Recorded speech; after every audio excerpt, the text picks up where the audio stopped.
মনে হচ্ছে আমি কোনো শীতকালীন কোনো একটা জায়গায় ভ্রমণের একটা অভিজ্ঞতা অর্জন করতে এসেছি। প্রচুর মানুষের সমাগম, প্রচুর মানুষের ভিড়, প্রচুর মিডিয়ার ছড়াছড়ি, বিভিন্ন ব্লগাররা সেলফি তুলছে, পথচারী মানুষরাও সেলফি তুলছে। মনে হচ্ছে এ একটা একটা ঐতিহাসিক স্থান, যেটা মানুষ একটু ক্যামেরাবন্দি করতে চাচ্ছে। আমরা এসেছি শান্তিনিকেতন। এটা রবীন্দ্রনাথ ঠাকুরের শান্তিনিকেতনের কথা বলছি না, এটা কালীঘাটের শান্তিনিকেতন, যেখানে 15 বছর অশান্তিতে মানুষ ছিল। সেই শান্তিনিকেতনের কথা বলছি। দেখুন, আজকের রাজা কালকের ফকির। আজকের মানুষের কি দশা হয় তার একটু নমুনা আপনারা দেখে নিন। থাকতেন, পিকেটিং থাকতো, একজনও পুলিশ প্রহরায় নেই। পুলিশ যে পিকেটিং গুলো ছিল সেগুলোতেও পুলিশের কোনো উল্লেখ দেখা যাচ্ছে না। পাশাপাশি যে কেন্দ্রীয় বাহিনীর জওয়ানরা ছিলেন তারাও কিন্তু চলে গেলেন। একেবারে একেবারে একেবারে ফাঁকা অভিষেক ব্যানার্জির বাড়ির সামনেটা, শুধুমাত্র এই ফাঁকা গার্ডরেল পড়ে রয়েছে 188A শান্তিনিকেতন। সেখানে একজন প্রচুর পুলিশ থাকতো। হ্যাঁ, প্রচুর পুলিশ থাকতো, মানে 3টে শিফটিংয়ে অন্তত। এইখানটা কেন, এই জোনটা কেন, এই টোটাল এই এরিয়া মিলে আমার অনুমান অন্তত কয়েক হাজার পুলিশ থাকে। এখন তো একদম একজন নেই। হ্যাঁ, আজকে কালকে রাত্রে কেন্দ্র বাহিনী ছিল, আজকে সকাল থেকে হয়েছে, ঘোষণা হয়েছে তুলে নেওয়ার। কিন্তু পার্সোনাল কটা পুলিশ একটা না দুটো আছে, সেটা বাড়ির ভেতরে আছে। হ্যাঁ, অসুবিধা মানে রাস্তা আগে অর্ধেক ঘেরা ছিল, মুষ্টিমেয় কিছু মানে ওপর মহল থেকে, মানে পাওয়ারফুল কোনো ক্যান্ডিডেট, উনি এখানে বলেছেন যে মানে কোর্টে কেস করেছেন, করে তারপর সেটাকে ক্লোজ করেছে। তাহলেও আলটিমেটলি যে কোনো লোক গেলে তাকে দাঁড় করিয়ে উল্টো পাল্টা করা, যেন নিজস্ব একটা ব্যাপার পুলিশের ওপর সেই রকমই করা ছিল বলে ওনারা সেইরকমভাবেই করতে, যাদের জন্মভূমি তারা এখানে একদম অসহায় হয়েছিল। এবং এই রুটে বাস চলতো 76, 13, 18, হ্যাঁ, নাকতলা, কুঁতঘাট, পণ্যশ্রী, 7 নম্বর টোটালি বন্ধ। হ্যাঁ, এই এলাকাটা পুরো মরা হয়ে গেছে। কিছু দাদা কত পুলিশ ছিল এখানে? কি বলবো, অন্তত সকালে 100-র ওপর। রাত্রিবেলা ওই যে সেটা দেখছেন, ওখানে মেয়ে ছেলে বোধ, মেল ফিমেল, এখানে গোটা 25, আর এইখানে গোটা 30। এই 3টে জোন হচ্ছে।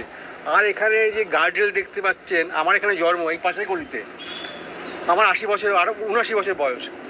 চিন্তা করুন, ও যখন গাড়ি বেরোতো এখানে কেউ রাস্তা পার হতে পারবে না। অন্তত গাড়ি যখন বেরিয়ে না যাও, সব পুলিশ এখানে হাত দেখিয়ে দেবে। Any emergency, any ambulance, anything. আমাদের খুব অসুবিধা হয়েছে, খুব অসুবিধা হয়েছে। মানে বলা যাবে না, এখন বলতে পারছি, মানে একটা খুব স্বস্তি পেলাম। অবাধে যাতায়াত করতে পারি। আসছে না কেন এখন বাইরে? পুরো ব্লক করে রেখে দিত, তো পুরো ব্লক করে রেখে দিত। কি কি লেখাপড়া কোনোদিন দেখিয়েছে কাউকে? কি লেখাপড়া, কতদূর লেখাপড়া করেছে? বাসন মাজার যোগ্য নয়, পিসির জন্য এত দূর গিয়েছিল।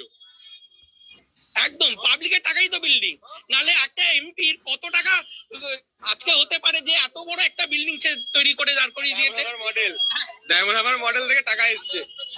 35টা প্লট রয়েছে, ভাবা যায়? 35টা প্লট। ওই সাধারণ মানুষের তো এতগুলো বাড়ি তো নেই। 19টা গাড়ি ওনাকে প্রোটেকশন দিত, এবং যে রাস্তা দিয়ে যেত 1 ঘন্টা আগে সব রাস্তা বন্ধ থাকতো। তারপর কি বলবো, এখন দাঁড়িয়ে আছি এসকেলেটরটা কে নেবে দেখার জন্য, ফরচুনার গাড়িটা কে নেবে দেখার জন্য। এসকেলেটরের জন্য দাঁড়িয়ে আছি, সেটা একটু বেশি সুন্দর দেখতে। এটা ঠিক না, যার বাড়ি হোক, চোরের বাড়ি হোক আর জোচ্চোরের বাড়ি হোক, ভাঙচুর হবে, লোকে ঢুকে পড়বে, ওদের থ্রেট করবে ভিতরে যারা রয়েছে। শান্তিনিকেতনের সামনে দিয়ে যাওয়াটা হলো ভীষণ একটা অশান্তির ব্যাপার ছিল। কখন রাস্তা বন্ধ করে দেয়, কেন মহারাজ যখন বাড়ি থেকে বেরোন তখন নাকি রাস্তা বন্ধ থাকবে 8 ঘন্টা, এবং ওনার স্ত্রী যখন এখান থেকে ওপারে ওই মন্দিরে যাবে তার জন্য 20 মিনিট রাস্তা বন্ধ থাকতো অফিস টাইমে। এবং স্কুলের বাচ্চারা যখন বাড়ি যেত তারাও সব ওই গরমের মধ্যেও ঠান্ডার মধ্যেও দাঁড়িয়ে থাকতো। এটা ভারত, মানে মানুষের এত ক্ষোভ, সেই ক্ষোভের প্রতিফলন হয়েছে আজকে এই ব্যালট বক্সে।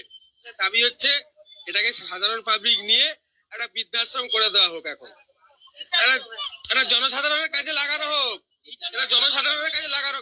একটা দুটো ভালো লোকের বাড়ি বাড়ি ছিল, সেটাকে দখল করে এই জিনিসটা করেছে। এত বড় বাড়ি কি হবে, এত বড় বাড়ি কি হবে? এটা সাধারণ মানুষের জন্য একটা চিকিৎসার ব্যবস্থা করে দিক বা স্কুল করে দিক। ওর বউ যদি এখান দিয়ে ওপারে যখন পুজো করতে যেত, মন্দিরের দর্শনার্থীদের বার করে দিত পুলিশ।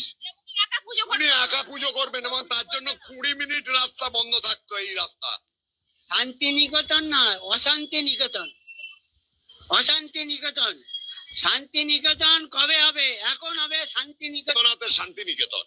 আর এই শান্তিনিকেতনটা কার আপনারা ভালো করে বিচার করুন। এই সারা ভবানীপুরের মানুষ জানে এটা কি অবস্থা, কি করে রেখেছে উনি। ছবি তোলা যেত না সামনে? ছবি মানুষকে হাঁটতেই দিত না। তো ছবি মানুষ হাঁটলে এখান দিয়ে লোকে এপার দিয়ে এই যে বলবে যে এখান থেকে হাট। পুলিশরা আজকের পুলিশরা ভাবছে যে আমি কি করব, এখন কোথায় যাব, এইখান থেকে হাঁটতে পারতাম না। ওর বউ যদি এখান দিয়ে ওপারে যখন পুজো করতে যেত, মন্দিরের দর্শনার্থীদের বার করে দিত পুলিশ। উনি একা পুজো করবেন এবং তার জন্য 20 মিনিট রাস্তা বন্ধ থাকতো। এই রাস্তা এবং আজকে সেই ক্ষোভটা মানুষের মনে জমেছিল। আজকে বিজেপি গভর্নমেন্ট আসাতে মানুষ হাঁপ ছেড়ে বাঁচছে। ব্যালট বক্সে তার প্রতিফলন হয়েছে। আজকে ভবানীপুরের এই সব রাস্তার মানুষ ঢেলে ওদের বিরুদ্ধে ভোট দিয়ে গেছে। আজকে টিএমসি কে কেউ পছন্দ করছে না, এবং দলে দলে টিএমসি থেকে যোগদান করার জন্য আমাদের কাছে অফার আসছে। দেখলেন তো, মানুষের সময় কখন কেমন যাবে কেউ জানে না। একটা কথা আছে না, আজকের রাজা কালকের ফকির। আর বেশি ঔদ্ধত্য, বেশি অহংকার মানুষের কিন্তু কোনো দিন ভালো রাখবে না। অহংকার পতনের মূল কারণ।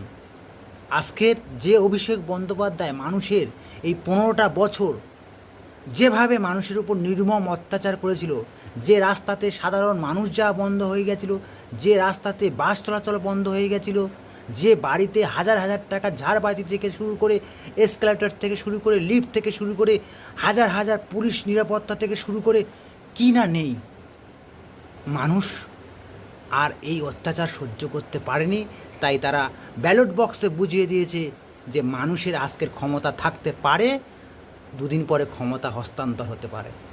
যে বাড়ির সামনে কোনো সাধারণ মানুষের নো এন্ট্রি ছিল, সেখানে একটা সাধারণ মানুষ কিনা তার বিরুদ্ধে গিয়ে নানান কথা বলছে।